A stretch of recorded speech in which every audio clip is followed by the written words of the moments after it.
Hello students, welcome back. Today we'll start with our next chapter, that is Alexander the Great. Now about the theme of the chapter में हम किस बारे में बात कर रहे हैं? The theme revolves around the consequences of pride, materialism and the disparity between appearance and reality. इस चैप्टर में की जो थीम है वो किसके अराउंड रिवॉल्व करती है? Consequences of pride, materialism. ठीक है, अगर आप बहुत ज्यादा प्राइड में रहते हो उसके अराउंड, और मेटीरियलिज्म जब आपको मेटीरियल्स ज्यादा अच्छे लगते हो, ठीक है, आप मेटीरियल चीजें ज्यादा पसंद करते हो. And the disparity between appearance and reality, और लोगों के दिखने में और इन रियल वो कैसे हैं उसके बीच में जो डिफरेंस होता है उसके बारे में हम इसमें देखेंगे. Now let's start with our chapter. After conquering the Western world, Alexander now turned his eyes towards Asia. तो अलेक्जेंडर ने वेस्टर्न वर्ल्ड कैप्चर करने के बाद, जीतने के बाद, अब उन्होंने क्या सोचा कि वो एशिया की तरफ बढ़ते हैं. March east to the Golden Bird, he ordered his men, for that was what India was known as in the world at that time. उन्होंने अपने आदमियों को ऑर्डर दिया, अपने सैनिकों को ऑर्डर दिया कि ईस्ट की तरफ, गोल्डन बर्ड की तरफ ईस्ट में मार्च करो, उसकी तरफ चलो. गोल्डन बर्ड किसे कहा जाता था? गोल्डन बर्ड उस समय इंडिया को कहा जाता था, सोने की चिड़िया.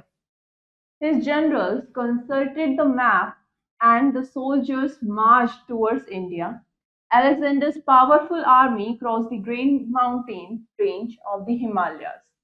The harsh terrain and the intense cold did not stop them from entering the country at River Sindhu, now known as Indus. तो उनके जनरल्स, जो अलेक्जेंडर द ग्रेट के जनरल्स थे, उन्होंने मैप्स देखे और सोल्जर्स ने इंडिया की तरफ आना शुरू किया, मार्च करना शुरू किया. अलेक्जेंडर के पास एक बहुत पावरफुल आर्मी थी उस समय, और उन्होंने पूरी हिमालयन रेंज को क्रॉस किया, प्लस जो भी उन्हें हार्श वेदर्स मिले, कोल्ड मिला, ठीक है, वो सब भी उस सेना को नहीं रोक पाए, और उन्होंने साथ में कंट्री तक आने के लिए रिवर सिंधु, जो कि आज के टाइम में इंदुस के नाम से जानी जाती है, उसे भी क्रॉस किया. Here he encountered Porus. यहाँ पर उन्हें कौन मिला? यहाँ पर अलेक्जेंडर को किंग पोरस से उनका सामना हुआ. The mighty king of the Paurava kingdom. Porus कौन थे? पौरवा किंगडम के राजा. Porus's territory stretched between the Jhelum, known to the Greeks as Hydaspes, and Chenam rivers, in what now called Punjab. तो पोरस की जो टेरिटरी थी, यानी कि उनका जो किंगडम था, वो कहाँ स्ट्रेच था? बिटवीन झेलम एंड चेनब रिवर्स, जिसे हम आज पंजाब कहते हैं. A fierce war was fought between the Alexander's army and the army of King Porus of India. और यहाँ पर एक वॉर लड़ा गया, किसके बीच में? अलेक्जेंडर की आर्मी और किंग पोरस की आर्मी के बीच में, इंडिया में. This was known as the battle of Hydaspes. King Porus was defeated.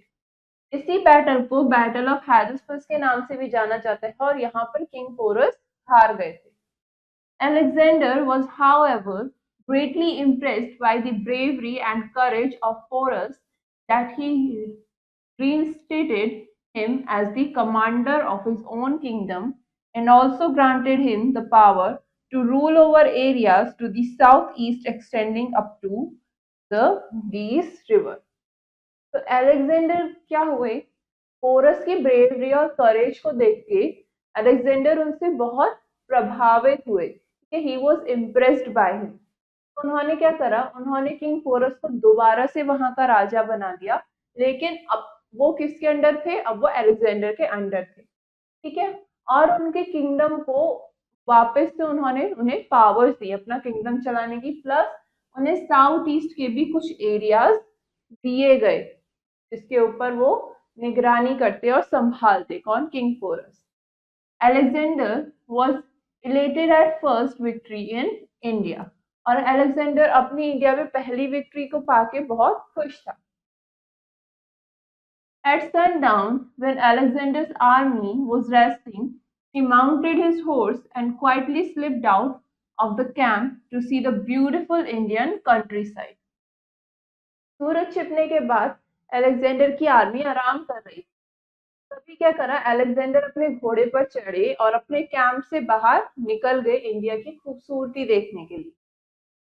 Alexander moved silently through the streets. The streets were empty. He passed through rows of houses. The houses were dark, with no burning lamps. He heard the sounds of wailing women and the cries of children. But Alexander felt no pity. Instead, he was filled with pride at his victory. अब क्या हुआ, Alexander streets पर घूमने लगे और streets बिल्कुल खाली थी।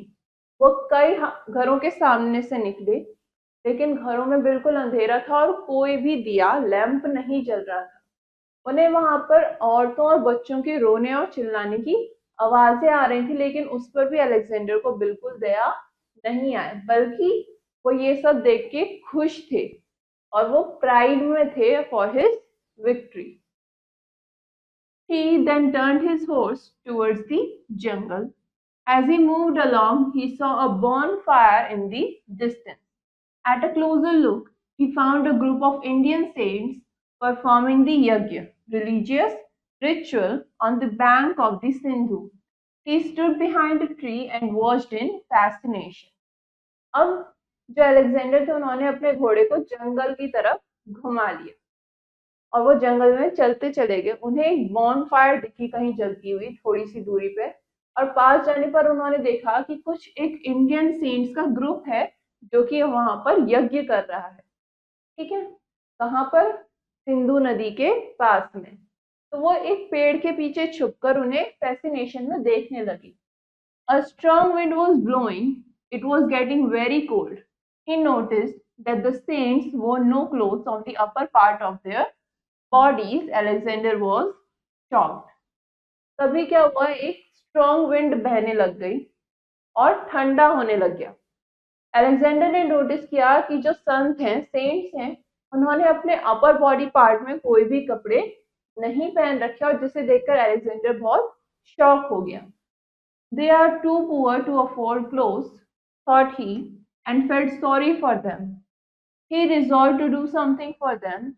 He rushed back to the tent and woke up his chief general.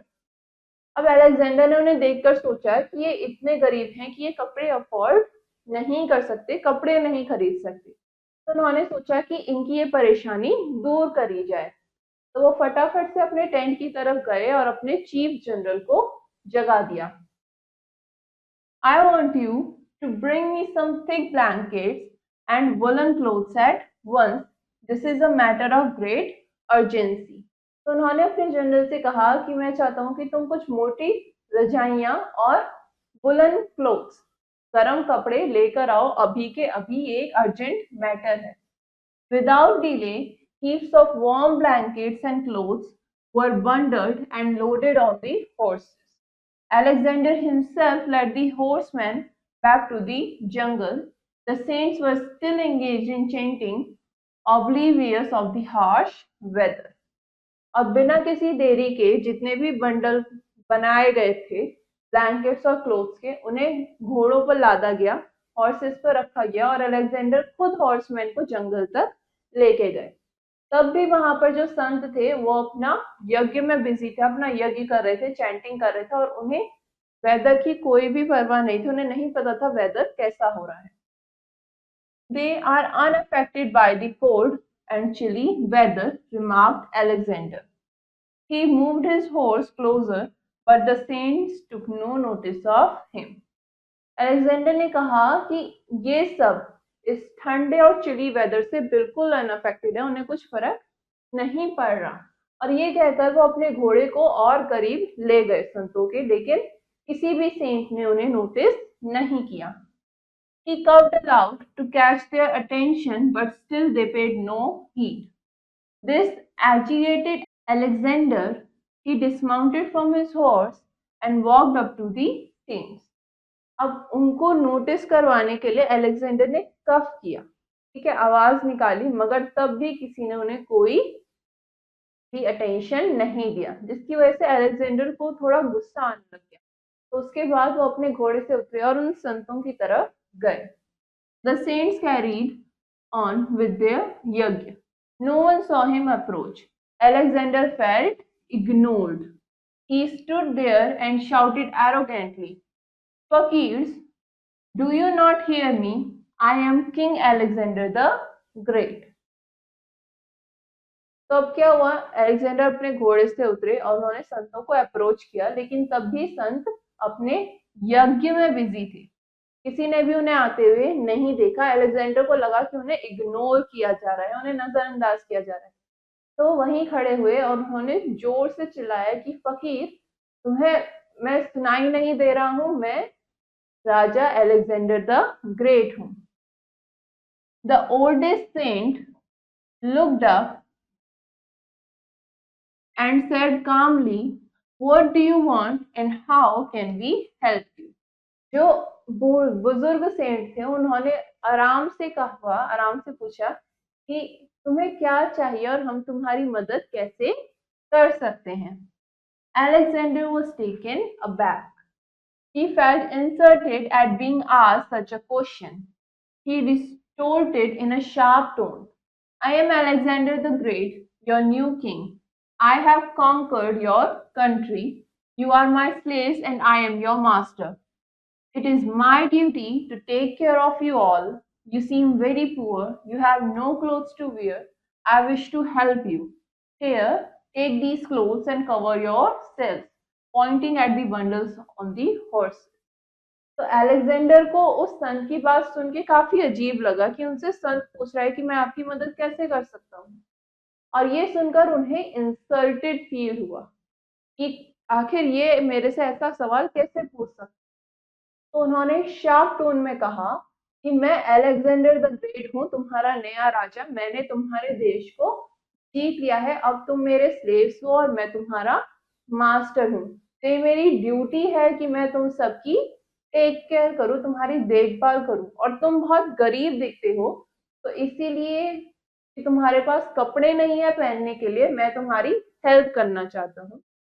ये कुछ कपड़े हैं, इनसे तुम अपने आप को कवर कर लो.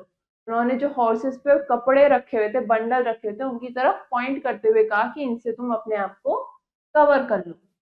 The saint walked up to Alexander. He drew in a deep breath and looked him straight in the eyes.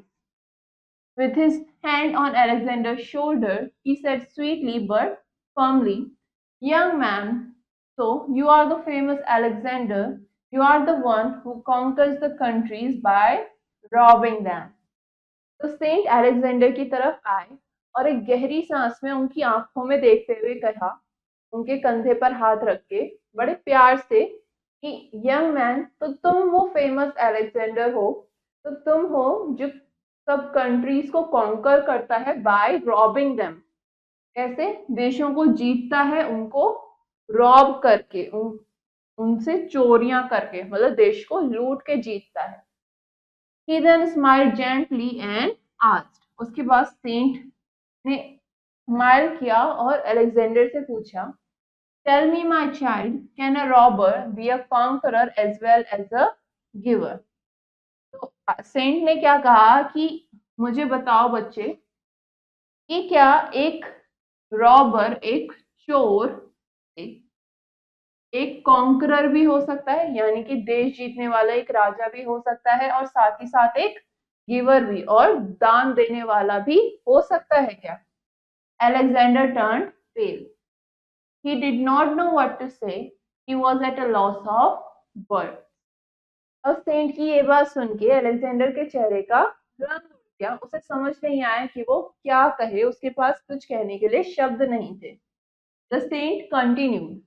Well, my child, if you really want to conquer the world, first win the hearts of the countrymen with love. And do not worry about us. We are ascetics. We have renounced the world.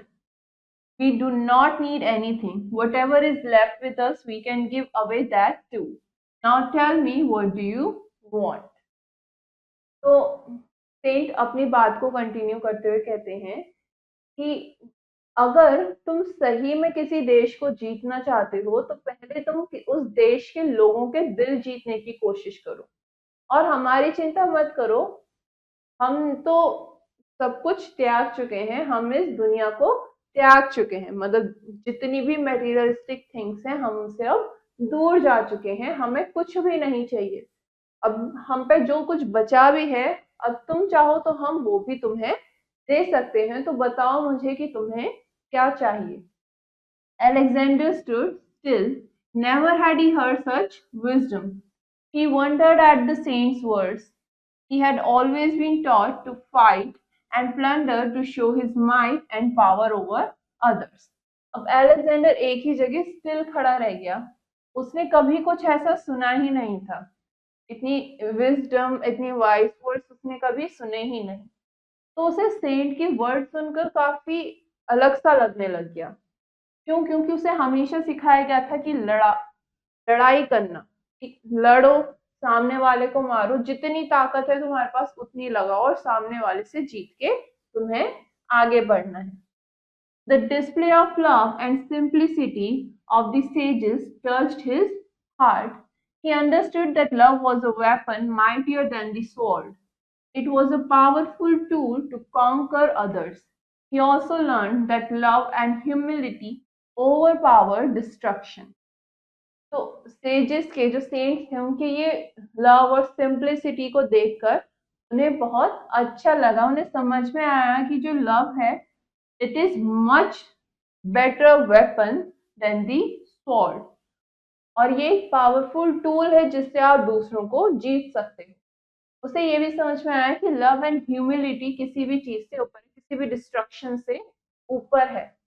How guilty he felt, it made him sad at what he had done. Alexander saluted the saint, and without saying a word, he mounted his horse and left for his camp.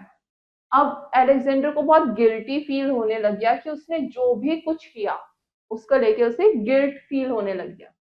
तो Alexander ने Saint को salute करा और बिना कुछ कहे अपने घोड़े पे चढ़ा और अपने कैंप में चला गया। He went back a new man, a man with a new soul. The vicious soul had given way to a gentle and loving one. The new master who led the caravan had learned the art of loving and giving from the simple sages of ancient India. Alexander now knew that to be of service to others was the only way to conquer the hearts and minds of the people. तो अब इसके बाद क्या हुआ? अब जब Alexander वहां संतों के पास से गया, सेंट से मिलके गया, then he was a changed man, और वो एक नया इंसान बन के निकला था। वो बदल चुका था, उसकी जो सोल थी वो अब एक नई सोल थी। उसके जो भी बुरे काम थे, उसके अंदर जो भी बैड थिंग्स थी, वो सब चली गई और he was changed.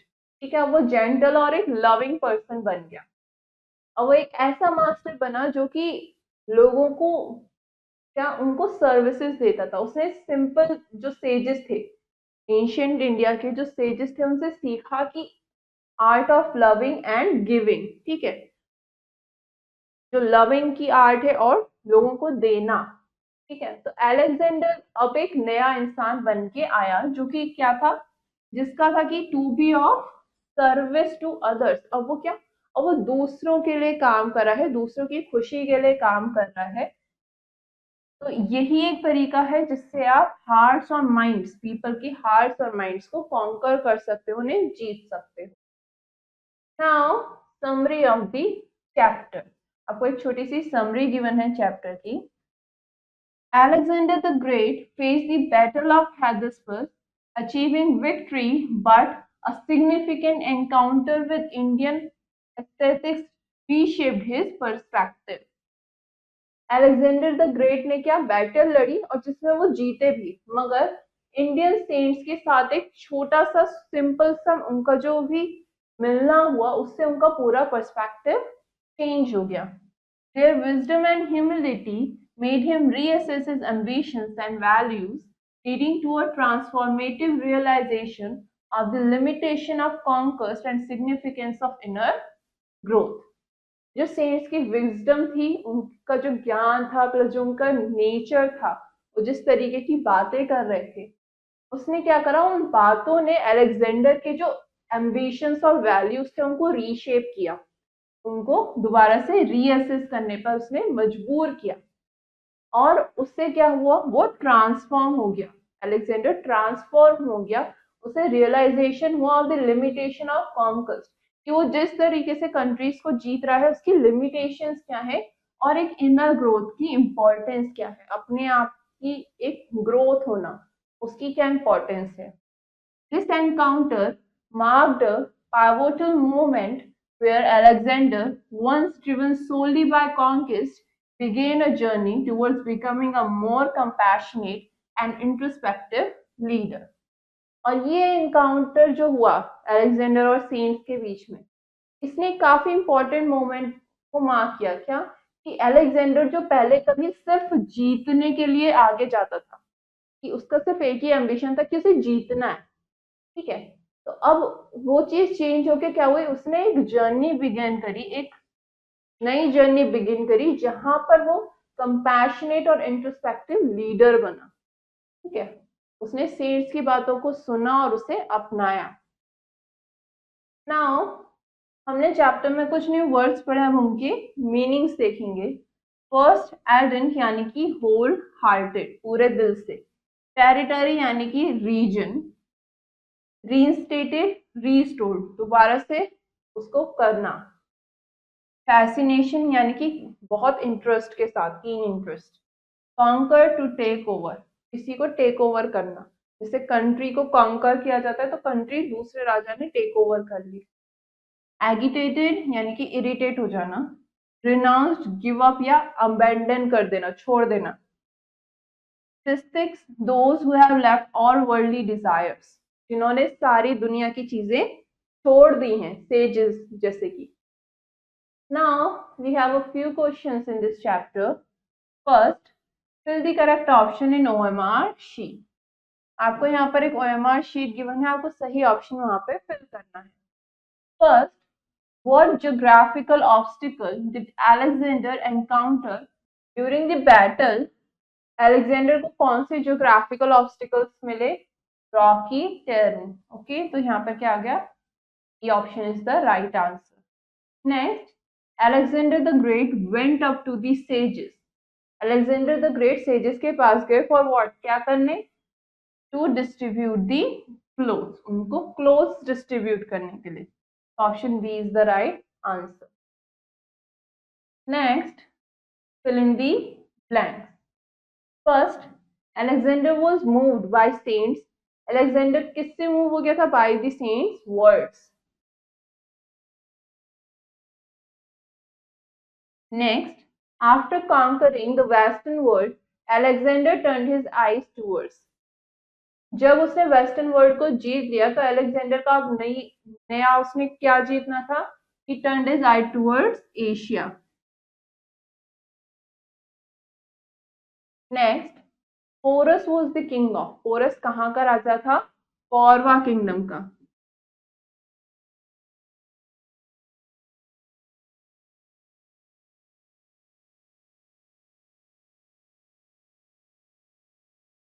Next, the battle between Alexander and Porus was called. Porus और अलेक्जेंडर के बीच में जो बैटल है इसे क्या कहा जाता है? Battle of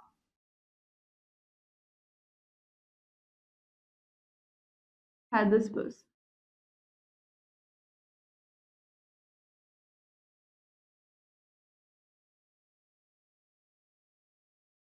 Okay. Now, all the other questions you will do it yourself to understand the chapter better, and this finishes our chapter. Now, for the next chapter, we will continue in our next class. Till then, have a nice day.